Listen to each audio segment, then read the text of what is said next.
शादी का ये वीडियो देखिए। सब कुछ बड़ा नॉर्मल सा लग रहा है। एक शादीशुदा कपल अपनी जिंदगी की नई शुरुआत करने जा रहा है।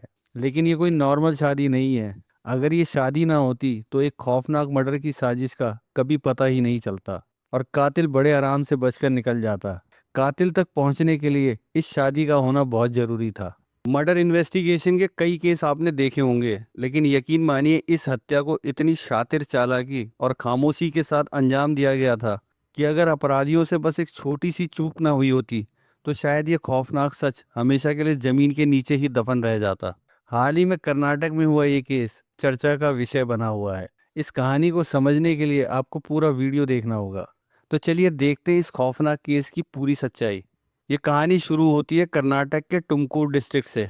यहीं पर हिब्बूर थाना क्षेत्र के अंदर एक गांव आता है दासरली। इसी गांव में एक घर है जहां एक छोटा सा परिवार रहा करता था। इस घर में टोटल 4 सदस्य थे। घर के मुखिया थे 50 साल के परमेश, जो कंस्ट्रक्शन फील्ड में काम करते थे। शुरुआत में परमेश दिहाड़ी मजदूरी करते थे, लेकिन फिलहाल अब वो कॉन्ट्रैक्टर बन गए थे। इसके अलावा इनके घर में इनकी 48 वर्षीय पत्नी आशा और 2 बच्चे भी थे। घर के आर्थिक हालात इतने अच्छे नहीं थे, लेकिन जब से परमेश कॉन्ट्रैक्टर बने थे तब से आर्थिक हालात सुधरने लगे थे। 48 वर्षीय आशा भी एक कंपनी में जॉब करती थी। उसकी कंपनी शादी ब्याह बर्थडे पार्टी जैसे फंक्शन को मैनेज करने और खाना बनाने का काम करती है। इनके दोनों बच्चे भी पढ़ने में काफ़ी होशियार थे और अभी अपनी स्टडी कर रहे थे। कुल मिलाकर सब कुछ सही चल रहा था और फिर आया 29 जनवरी 2026। हर दिन की तरह ये भी एक आम दिन था। दोनों बच्चों को स्कूल छोड़ने के बाद पति पत्नी अपने अपने काम पर चले जाते हैं। शाम को काम से आने के बाद सब एक साथ बैठकर खाना खाते हैं और कुछ देर बात करने के बाद सोने चले जाते हैं। परमेश कभी कभार अलग कमरे में सोते थे, जबकि आशा दूसरे कमरे में अपने बच्चों के साथ सोती थी। अगले दिन यानी 30 जनवरी की सुबह आशा उठती है और घर के काम में लग जाती है। वो बच्चों को उठाती है और उनको स्कूल भेजने की तैयारी करने लगती है। इसी बीच उसे ध्यान आता है कि उसके पति परमेश अभी तक सोए हुए हैं। आमतौर पर वो इस समय तक उठ जाया करते थे। थोड़ी देर बाद वो परमेश को आवाज़ देती है, लेकिन परमेश कोई रिस्पॉन्ड नहीं करते। आखिरकार वो कमरे में जाकर परमेश को उठाने की कोशिश करती है, लेकिन काफ़ी कोशिश करने के बाद भी परमेश के शरीर में कोई हरकत नहीं होती। अब ये मंजर देखकर वो घबरा जाती है और उनकी सांसों को चेक करने लगती है। चेक करने पर पता चलता है कि परमेश की सांसें नहीं चल रही। घबराई हुई आशा फौरन डॉक्टर को बुलाती है। डॉक्टर आने के बाद परमेश को चेक करता है और उन्हें मृत घोषित कर देता है। अब परमेश की मौत की खबर सुनते ही पूरे घर में मातम छा जाता है और आशा और दोनों बच्चे रोने लगते हैं। उन्हें यकीन नहीं होता कि एक दिन पहले जो पिता अच्छे खासे थे वो सोते सोते इस दुनिया से चले गए। परिवार के साथ साथ जब आस पड़ोस को परमेश की मृत्यु की खबर मिलती है तो उन्हें भी इस बात पर यकीन नहीं होता कि एक अच्छा खासा इंसान अचानक दुनिया से कैसे चला गया।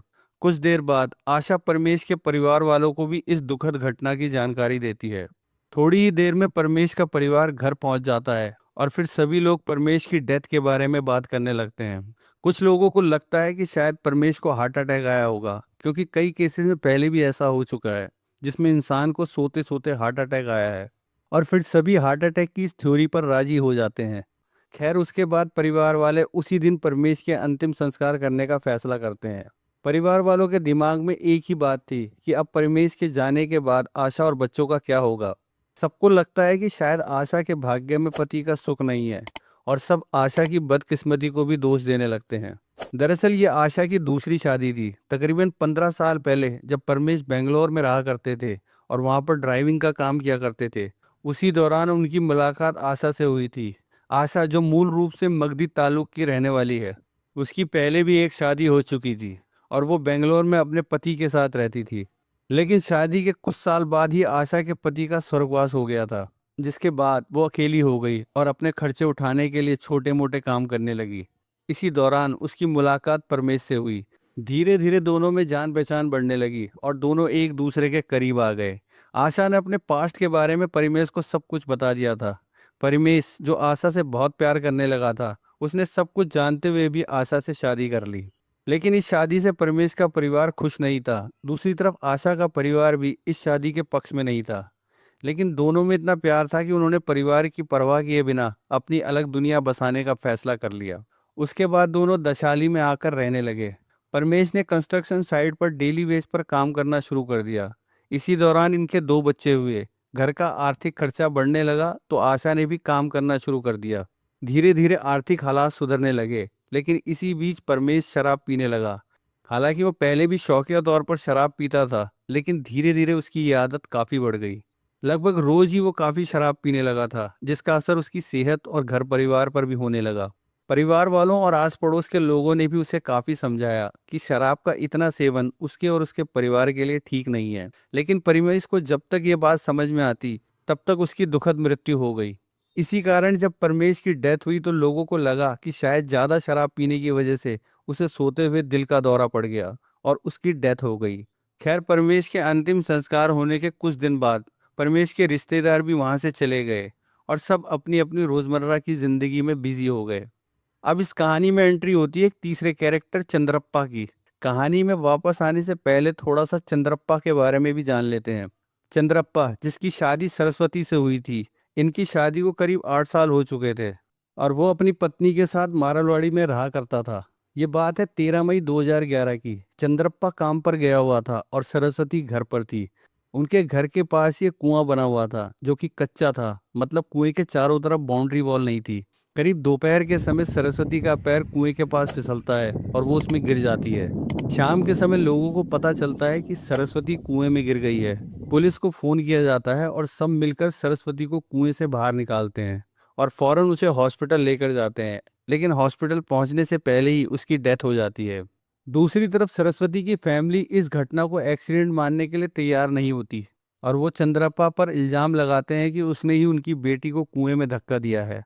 सरस्वती की मदर की कंप्लेंट पर पुलिस चंद्रप्पा को अरेस्ट कर लेती है। मामला कोर्ट में जाता है और 2011 से लेकर 2017 तक चलता है। सारी बातों पर गौर करने के बाद 2017 में कोर्ट चंद्रप्पा को दोषी ठहराती है और उसे 498 के तहत 1 साल और आईपीसी 306 के तहत 7 साल की सजा सुनाती है, यानी टोटल 8 साल। 8 साल जेल में काटने के बाद चंद्रप्पा जेल से बाहर आता है। बाहर आने के बाद वो टुमकुर डिस्ट्रिक्ट के कोगल नामक जगह पर शिफ्ट हो जाता है और फिर से अपनी जिंदगी की शुरुआत करने लगता है। 47 साल का चंद्रप्पा कुकिंग का काम सीखता है और शादी ब्याह में खाना बनाने का काम करने लगता है। अब वापस आते हैं आशा और परमेश की कहानी पर। इधर परमेश के जाने के बाद आशा बिल्कुल अकेली पड़ जाती है। उसकी यही चिंता थी कि बच्चों और घर की जिम्मेदारी वो अकेले कैसे संभाल पाएगी। और फिर 21 या 22 फरवरी 2026 को, यानी परमेश की डेथ के ठीक 20 दिन बाद, परमेश की बड़ी बहन के मोबाइल पर एक वीडियो आता है जिसमें आशा दुल्हन बनी हुई नजर आती है और उसका दूल्हा कोई और नहीं बल्कि चंद्रप्पा था। अब ये वीडियो देखकर परमेश की बहन और बाकी लोगों को बड़ा अजीब लगता है कि परमेश को गए हुए सिर्फ 20 दिन नहीं हुए और आशा ने दूसरी शादी कर ली। बाकी ये बड़ी हैरान करने वाली बात थी, जहाँ नॉर्मली लोग जीवन साथी के जाने पर काफी समय तक इस दुख से उबर नहीं पाते और उन्हें इस स्थिति से उबरने में काफी समय लग जाता है, लेकिन यहाँ तो सिर्फ 20 दिन में ही आशा ने हाथों में मेहंदी रचा ली थी। ऐसा लगता था जैसे वो वेट ही कर रही थी कि कब परमेश जाए और वो दूसरी शादी कर ले। जब परमेश की बहन आशा से इस शादी के बारे में बात करती है तो आशा बताती है कि वो बिल्कुल अकेली पड़ गई थी और उसने ये फैसला अपने और बच्चों की भलाई के लिए लिया है। दूसरी तरफ आस पड़ोस में भी इसी बात की चर्चा हो रही थी, क्योंकि किसी के लिए भी इस बात को पचा पाना मुश्किल था कि कोई भी नॉर्मल इंसान इतनी जल्दी सब कुछ भूलकर दूसरी शादी कैसे कर सकता है। इधर परमेश की बहन को आशा की इस हरकत से उस पर शक होने लगता है और वो सोचती है कि कहीं परमेश की अचानक मृत्यु और इस शादी का कोई आपस में कनेक्शन तो नहीं है। दूसरी तरफ आशा परमेश के परिवार वालों को इग्नोर करने लगती है। अब इन सब बातों की वजह से आखिरकार 24 फरवरी को परमेश की बहन कुछ लोगों को लेकर हैबुर पुलिस स्टेशन पहुंचती है और आशा के खिलाफ कंप्लेंट फाइल करती है और पुलिस को बताती है कि उसे शक है कि उसके भाई परमेश की मौत नेचुरल नहीं है और इसके पीछे जरूर कोई साजिश है, इसलिए वो दोबारा इस केस की जांच करवाना चाहती है। सारी बातें सुनकर पुलिस को भी लगता है कि इस केस में कुछ ना कुछ गड़बड़ है और मौत के इतनी जल्दी शादी करना कहीं ना कहीं उनके दिमाग में भी शक पैदा कर देता है। लेकिन परेशानी ये थी कि परमेश का तो अंतिम संस्कार हो चुका था और उन्हें दफन किया जा चुका था। आखिरकार पुलिस कोर्ट जाती है और मजिस्ट्रेट से शव को बाहर निकालने की परमिशन लेती है और फिर 26 जनवरी को पुलिस पूरे लाव लश्कर के साथ उस जगह पहुंचती है जहां परमेश को दफनाया गया था। बॉडी को बाहर निकाला जाता है और उसे फॉरेंसिक जांच के लिए हॉस्पिटल भेज दिया जाता है। पोस्टमार्टम रिपोर्ट आने के बाद डेथ की पूरी थ्योरी ही पलट जाती है। रिपोर्ट से पता चलता है कि परमेश को हार्ट की कोई प्रॉब्लम नहीं थी, और ना ही उसकी मौत दिल का दौरा पड़ने से हुई थी, बल्कि परमेश की मौत दम घुटने की वजह से हुई थी। यानी किसी ने तकिए या फिर किसी और चीज से उसका दम घोटा था। अब ये जानकारी मिलते ही पुलिस अपनी तहकीकात शुरू करती है और आशा और चंद्रप्पा के कॉल डिटेल निकलवाती है। कॉल डिटेल चेक करने पर पुलिस को पता चलता है कि आशा और चंद्रप्पा काफी समय से एक दूसरे के टच में थे। दोनों की परमेश की मौत से पहले और उसके बाद काफी बातचीत होती थी। यानी दोनों का लंबे समय से अफेयर चल रहा था। पुलिस बिना देर के दोनों को अरेस्ट कर लेती है और पूछताछ करती है, लेकिन दोनों ही परमेश की हत्या से इनकार कर देते हैं और कहते हैं कि उन्हें नहीं पता कि परमेश की मौत की असल वजह क्या है। हालांकि वो ये बात मान लेते हैं कि उनका काफी समय से अफेयर चल रहा था, पर परमेश की मौत में उनका कोई हाथ नहीं है। इसके बाद पुलिस दोनों से अलग अलग पूछताछ करती है और इस बार आशा पुलिस के सवालों में घिर जाती है और कबूल कर लेती है कि उन दोनों ने ही मिलकर परमेश की जान ली है। आशा बताती है कि करीब 1.5 साल पहले उसने शादियों में काम करना शुरू किया था। वहीं उसकी मुलाकात चंद्रप्पा से हुई थी। चंद्रप्पा वहां हलवाई का काम करता था। धीरे धीरे दोनों नजदीक आ गए और दोनों में अफेयर शुरू हो गया। इस अफेयर की वजह से आशा परमेश और बच्चों से दूर होने लगी। अब आशा के इस बिहेवियर से कुछ दिनों बाद परमेश को भी इस अफेयर की भनक लग गई। परमेश ने आशा को समझाया कि वो चंद्रप्पा से अपने सारे रिश्ते खत्म कर ले, वरना उसके एक गलत फैसले से पूरा परिवार बिखर जाएगा। लेकिन आशा चंद्रप्पा को छोड़ने के लिए तैयार नहीं थी। उसने साफ साफ कह दिया कि उसे डाइवोर्स लेना है तो ले ले, लेकिन वो चंद्रप्पा को नहीं छोड़ेगी। दूसरी तरफ परमेश, जो अपने बच्चों से बहुत प्यार करता था, वो डाइवोर्स की बात पर तैयार नहीं होता। इसके बाद परमेश ने आशा पर नजर रखनी शुरू कर दी और उसे इधर उधर जाने से टोकने लगा। और फिर इन्हीं बातों की वजह से घर में कलेश होना शुरू हो गया। साथ ही इस कलेश की वजह से परमेश काफी शराब पीने लगा। इधर चंद्रप्पा आशा से शादी करना चाहता था, लेकिन आशा ने कहा कि जब तक बच्चे हैं उसका पति उसे नहीं छोड़ेगा और उसके रहते वो शादी नहीं कर सकती। अब परमेश दोनों की राह का सबसे बड़ा रोड़ा बन गया था और आखिरकार दोनों ने उसे रास्ते से हटाने का प्लान बनाना शुरू कर दिया।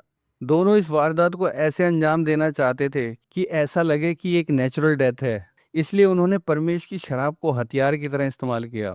दोनों ने प्लान बनाया कि रात को जब परमेश नशे में धुत होगा तब वो इस काम को अंजाम देंगे, ताकि वो ज्यादा रिएक्ट ना कर पाए। और फिर पूरी प्लानिंग के तहत 29 जनवरी को परमेश घर आया। रोज की तरह उस दिन भी वो नशे में धुत था। उसके बाद वो खाना खाकर सो गया। देर रात मौका देखकर आशा चंद्रप्पा को घर बुलाती है। चंद्रप्पा के घर पहुंचते ही दोनों देखते हैं कि परमेश नशे की हालत में लगभग बेहोश है। उसके बाद दोनों तकिए से उसका मुंह दबाने लगते हैं। नशे में होने की वजह से परमेश ज्यादा कुछ नहीं कर पाता और दम तोड़ देता है। उसके बाद चंद्रप्पा चुपचाप वहां से चला जाता है और प्लान के अकॉर्डिंग आशा अगली सुबह रोने धोने का ड्रामा करने लगती है और सबको ये यकीन दिला देती है कि उसके पति को हार्ट अटैक आया है। नशे की लत की वजह से सब ये बात मान भी जाते हैं कि हाँ, शायद ऐसा ही हुआ होगा, क्योंकि परमेश और आशा के अंदरूनी झगड़े की किसी को कोई जानकारी नहीं थी। इसलिए किसी को भी आशा पर शक नहीं होता और वो बड़ी सफाई से इस बात को दबा देती है। बात करते हैं इस कहानी की। तो अगर आशा और चंद्रप्पा ने शादी के लिए थोड़ा इंतजार किया होता तो शायद ये मर्डर कभी सामने ही नहीं आता। लेकिन इस बात की भी कोई गारंटी नहीं कि दोनों की शादी कितने दिन टिकती। ध्यान देने वाली बात यह भी है कि जब आशा ने परमेश से डाइवोर्स और चंद्रप्पा को ना छोड़ने की बात कही थी, तभी परमेश को समझ जाना चाहिए था कि आशा से अलग होने में ही भलाई है। लेकिन अपने बच्चों के फ्यूचर की खातिर वो आशा को समझने में भूल कर गया, जिसकी कीमत उसे अपनी जान देकर चुकानी पड़ी। पहले पिता और फिर माँ के जाने के बाद दोनों बच्चे बेसहारा हो गए। समझने वाली बात यह भी है कि पति पत्नी का रिश्ता विश्वास और प्यार पर टिका हुआ होता है, और जब इस रिश्ते में ये दोनों चीजें खत्म हो जाएं तो इस रिश्ते में दम घुटने लगता है। इसलिए समझदारी इसमें है कि ऐसे दिखावटी रिश्ते को तोड़कर आगे बढ़ जाने में ही भलाई है। हालांकि ये इतना आसान भी नहीं है। शुरुआत में चीजें इतनी आसान नहीं होती, लेकिन समय बीतने के साथ गाड़ी पटरी पर आ ही जाती है। बाकी आपको क्या लगता है इस घटना के बारे में, मुझे कमेंट बॉक्स में जरूर बताएं और चैनल को लाइक और सब्सक्राइब करना ना भूलें।